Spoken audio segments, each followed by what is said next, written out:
Did you hear that? Ladies and gentlemen, very interesting development. If you guys remember, our last trip out was the last video I put up. We didn't think anything happened. We had no indication that they were around. We didn't see anything. We didn't hear anything. Hank even made the point of saying he didn't feel like anything was around, you know. I get home, I'm going through GoPro video. Turns out I think we were wrong, and I do think they were there. What I think happened is that when I leave to go out of camp, it's at night, I go get dinner, I come back, I eat, I get my stuff together, I leave to go back in the woods. I head towards the main road, and it turns out that Hank and Lloyd, who have been out since I was gone, they're making their way back to camp. Well, in that short period of time from when I leave camp to go back in the woods, and then you start hearing Lloyd's vehicle, there is something that sounds very bipedal that makes its way, kind of creeps into camp. It sounds like it takes a stick and taps on something. I don't know if it's the ground or the table or what it is. I don't know what it is, but it's a rhythmic tapping. Then when you hear Lloyd's vehicle in the background, it speeds up. These steps are obviously bipedal. They're very obvious steps. It makes its way out of camp and does two very loud, very obvious brakes, okay? Just to, in case you do not remember what I'm talking about, let's watch the video real quick. Now this part right here is very interesting. Sounds to me like it picks up a stick. It starts tapping on something, the ground maybe.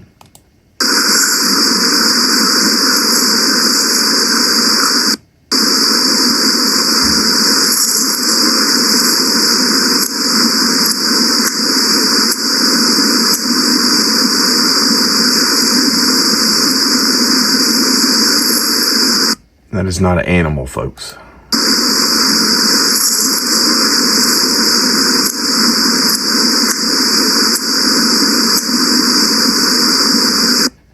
So what you're hearing is, you start to hear Lloyd's truck in the background, and then that's when the steps pick up, like it's getting out of camp.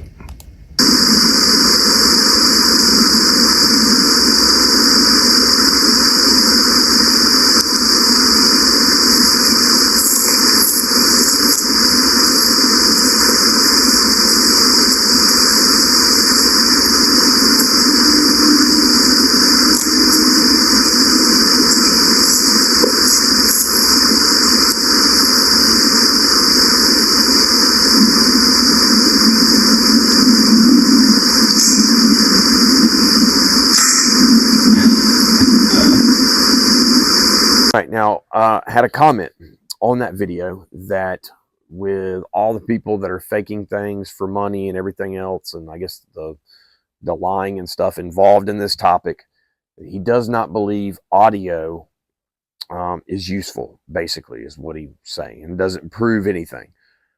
Well, I addressed that in the comments, and I agree that audio in itself cannot prove the existence of Sasquatch. I even said when I put the video out that the audio that you just listened to, that doesn't prove anything.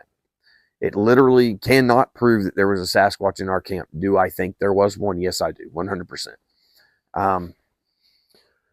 But I disagree that it's not useful information. Number one, I believe that eventually, and I think people are working on this, that we can take all the vocalizations that people are recording around North America, put them together and say, hey, this is an unidentified creature, and all these individual recordings are the same unidentified creature, which will eventually help in building a picture of what this thing is and that it does exist, okay?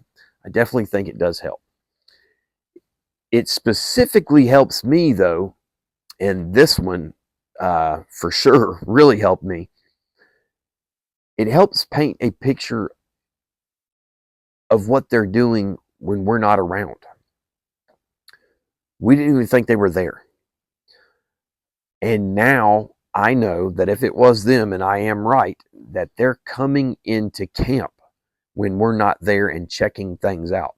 That's extremely valuable information, because for all I know, they're just staying on the perimeter of camp and not coming into camp because they're scared of all the equipment everywhere. Apparently, they are not, judging by that. So I thought, all right, how can I use this information?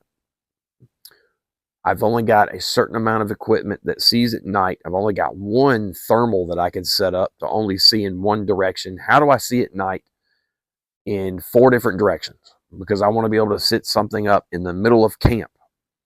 And I happen to think about Lloyd's dash cameras.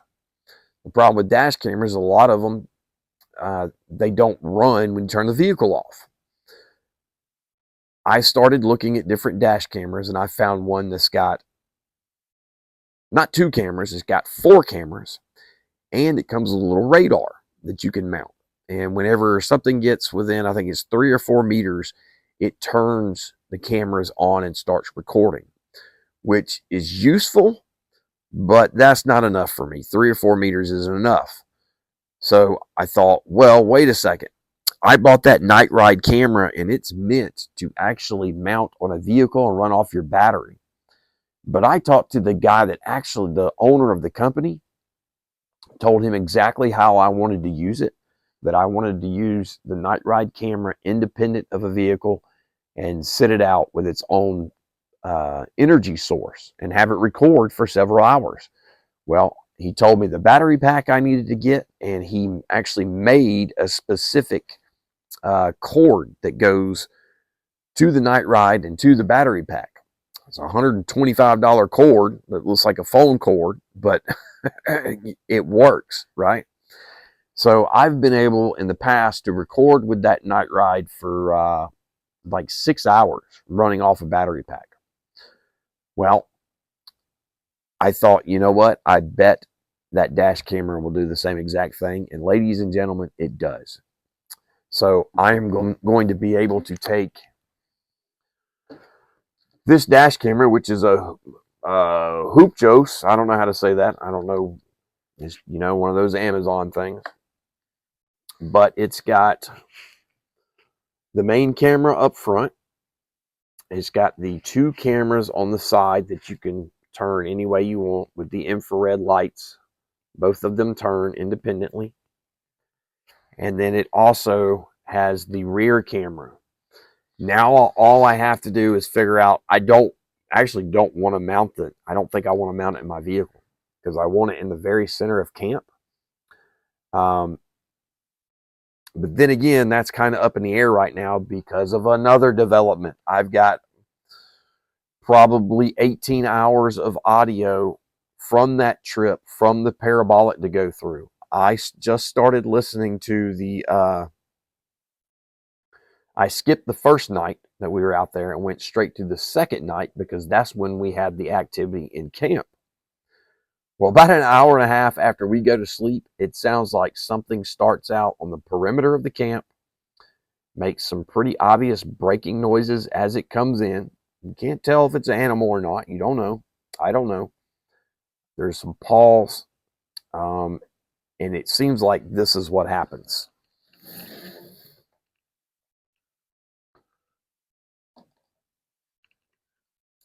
So, shooting lanes, right? We're camping right here. That's my vehicle, facing that direction. Hank's that direction. Lloyd's there.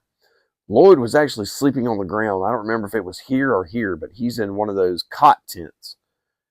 Me and Hank were sleeping in our vehicles. I put my Parabolic right here on the hood of my vehicle, and it sounds like something comes in behind it, and like so far for like 2 hours, or sound like there's every once in a while a snap or movement behind the Parabolic.